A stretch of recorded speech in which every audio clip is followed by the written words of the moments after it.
All right, ladies and gentlemen, we're out here with the Amazon.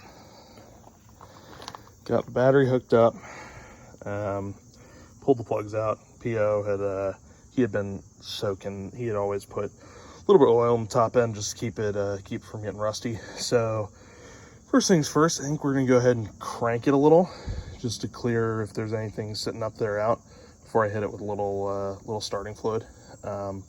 All I'm trying to do tonight is hear it cough, and then if it responds appropriately, I'll come back tomorrow morning and with a jug of fuel to hook up to the pump, fresh fuel, and probably some more tools because it didn't really bring much. Yeah, but let's see what happens. All right, air cleaners are off. Just shot a little starting fluid down each throat.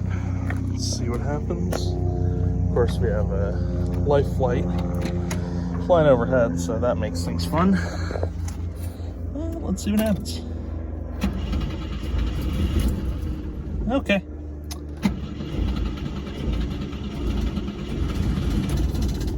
Oh, let's use some choke. Let's see what happens.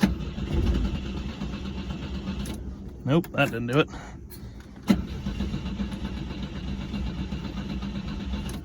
Okay, so it runs, and I'm going to go ahead and say it's a pretty healthy motor because it went ahead and made compression, or not compression, went ahead and made oil pressure in all of about 2 seconds of half running.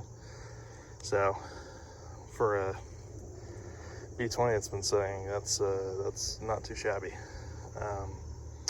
So phase 2 is going to be going ahead and disconnecting ye old fuel line into the pump, getting another short line around that to the ground in a jerry can. Yeah, I think that's probably our next step. It's got coolant, it's got oil.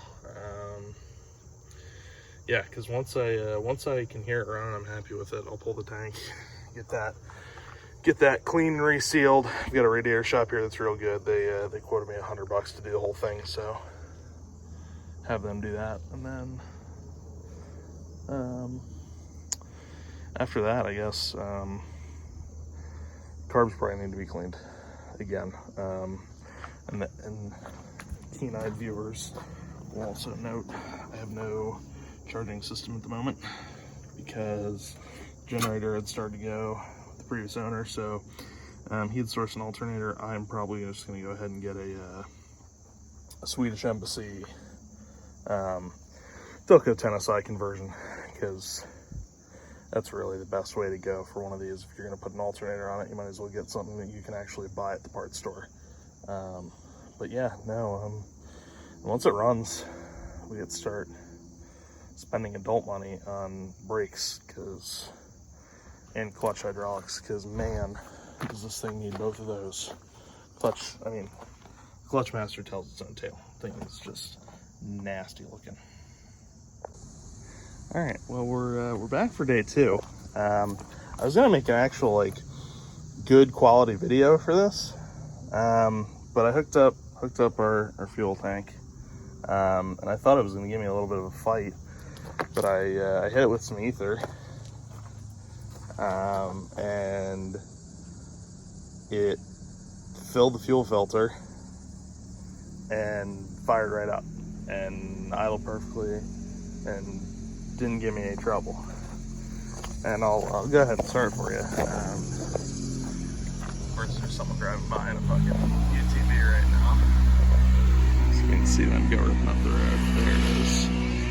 Hell yeah. Love this state. See?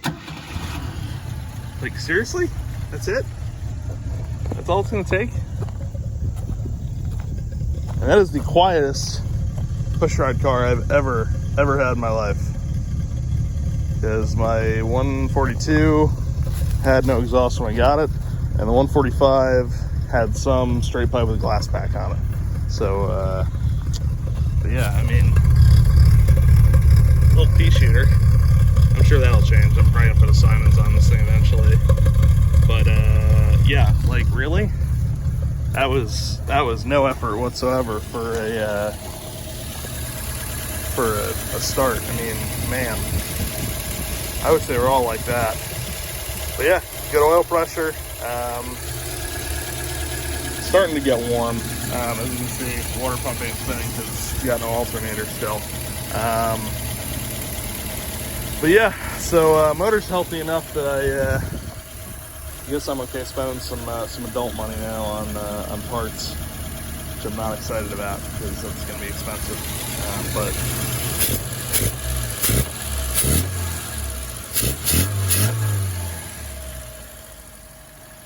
it runs great. Yeah, I mean, just chill up here.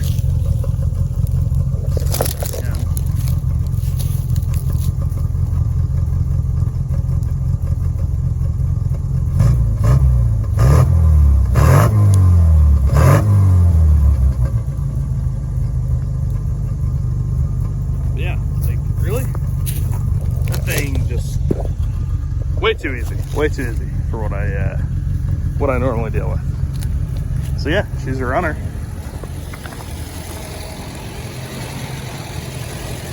I guess that's the magic of carburation or something. I don't know.